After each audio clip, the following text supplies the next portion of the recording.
शांति से जीवन बिता रही थी। लेकिन शांति के पति सोहन से उसकी कभी कभार थोड़ी अनबन हो जाती थी। एक दिन शांति रोज की तरह सुबह का खाना बना रही थी, तभी दरवाजे की घंटी बजी। घंटी की आवाज सुनकर वो दरवाजे की ओर जाते हुए कहती है, अरे आती हूँ, कौन है, सब्र करो। शांति दरवाजा खोलती है तो देखती है कि उसके जेठ मोहनदास सामने खड़े होते हैं। वो सक पकाकर अपना घूंघट करती है और पैर छूकर कहती है, आइए आइए जेठ जी। कैसी हो शांति? जी मैं तो बिल्कुल ठीक हूँ, सब आपकी मेहरबानी है भाई साहब। शांति और मोहनदास की बातें सुनकर शांति का पति सोहन और उसके दोनों बेटे बाहर आ जाते हैं। अरे भैया राम राम, कैसे हो आप? राम राम भाई। अरे शांति, ऐसे खड़ी खड़ी क्या देख रही हो? चाय कॉफी कुछ लेकर आओ, भैया आए हैं। शांति तेजी से रसोई की ओर आगे बढ़ती हुई कहती है, अरे मेरी माँ, गेट खोलने के चक्कर में मेरे तो चावल ही जल गए। वो दौड़ी दौड़ी रसोई में जाती है और देखती है कि सारे चावल जल गए हैं। वो दोबारा चावल बनाने में लग जाती है। इतने में सोहन आवाज लगाता है, अरे शांति, तुम्हारे चावल का रोना खत्म हो गया हो तो चाय ले आओ। जी लाती हूँ अभी। शांति जल्दी जल्दी चाय बनाती है और मोहनदास को चाय देती है। सब एक दूसरे की खैर खबर पूछते हुए चाय पीते हैं। चाय खत्म होती ही मोहनदास शांति की ओर देखते हुए मजाक में कहते हैं, शांति, अब तुम्हारी चाय में दम नहीं रहा, अब हमें चाय बनाने वाली बदलनी पड़ेगी। ये कैसे मुमकिन होगा जेठ जी, घर और बाहर का सारा काम मुझे ही करना पड़ता है और कभी कभी जल्दी जल्दी के चक्कर में काम बिगड़ जाते हैं, जैसे आज चावल जल गए। अरे इसी का तो हल लेकर आया हूँ। मैंने रिश्ता देखा है अर्नव और आरुष के लिए। दोनों लड़कियाँ बहुत सुंदर और सुशील हैं। अगर आप दोनों इजाज़त दें तो बात करूँ आगे। सोहन और शांति रिश्ते की बात सुनकर कहते हैं, अब ठीक है, बात चलाइए ना भैया, पर पहले लड़की के बारे में कुछ बताइए तो सही। हाँ हाँ भाई साहब, लड़की कैसी है, परिवार कैसा है, कहाँ के रहने वाले हैं? देखो, परिवार तो बहुत अच्छा है, पर वे दोनों लोग बहुत गरीब हैं। दहेज में कुछ मिलेगा नहीं।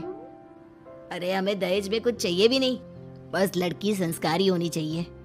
एक लड़की तो पढ़ी लिखी है और शहर की रहने वाली है, पर दूसरी अपनी गरीबी की वजह से पढ़ न सकी और गांव में रहती है। लेकिन दोनों है बहुत खूबसूरत।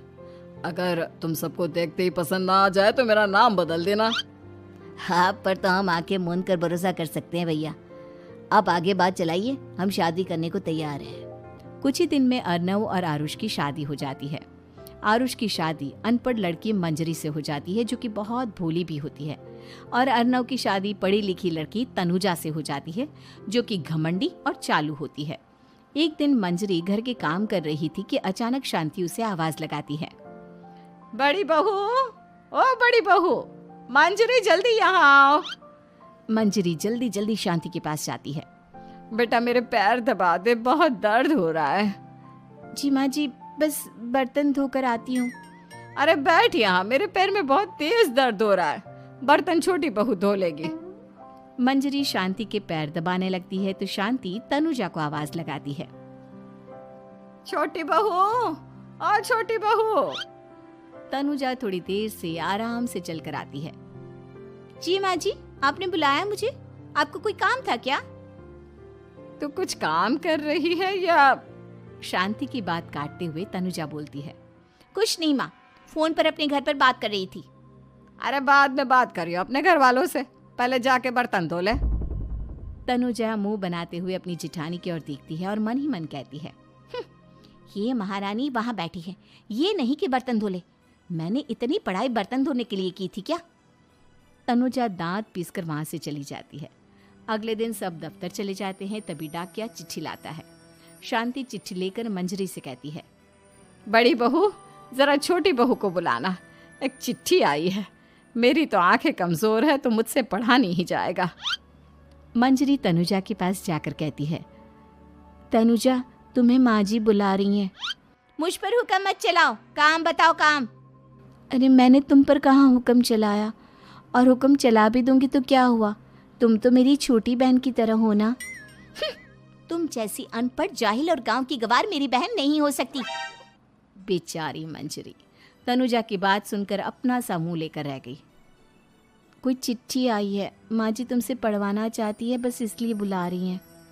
मुंह टेढ़ा करके तनुजा मंजरी का मजाक बनाती हुई कहती है, अनपढ़ कहीं की। तनुजा का ऐसा बर्ताव देखकर बड़ी बहू बहुत दुखी हुई है। तनुजा को अपनी पढ़ाई का घमंड इतना हो गया कि अब वो घर के कोई काम नहीं करती और अपनी जिठानी का मजाक बनाती रहती। तनुजा का ये बर्ताव अब उसकी सास को भी नजर आने लगा था। एक दिन शांति ने अपनी बड़ी बहू से कहा, मंजरी, तनुजा हर समय तुम्हारा मजाक उड़ाती है, तुम्हें गुस्सा नहीं आता क्या? आता तो है माँ जी, लेकिन मैं क्या करूं? जब भी उसे कुछ बोलती हूँ वो और भी जली कटी बातें मुझे सुनाकर चली जाती है। मैं उसे अपनी छोटी बहन की तरह प्यार करती हूँ, लेकिन उसके दिल में मेरे लिए कोई इज्जत नहीं। बहू, तूने वो कहावत सुनी है, जुल्म करने वाले से ज्यादा जुल्म सहने वाला अपराधी होता है। मंजरी अपनी सास का इशारा समझ जाती है। वो अपनी देवरानी को सबक सिखाने की ठान लेती है और एक दिन शांति अपनी दोनों बहुओं के साथ बैठी थी तो शांति अपनी बड़ी बहू से पूछती है, अरे बहू, शाम होने को है, कुछ सोचा है क्या बनेगा खाने में? माँ जी, मेरे तो सर में बहुत दर्द है आज। मेरी प्यारी देवरानी ही कुछ अंग्रेजी खाना बनाकर खिलाएगी। सुना है पढ़े लिखे लोग अंग्रेजी खाना बहुत अच्छा बनाते हैं, क्यों तनुजा? इतना कहकर मंजरी अपनी सास की ओर देखकर मुस्कुरा दी।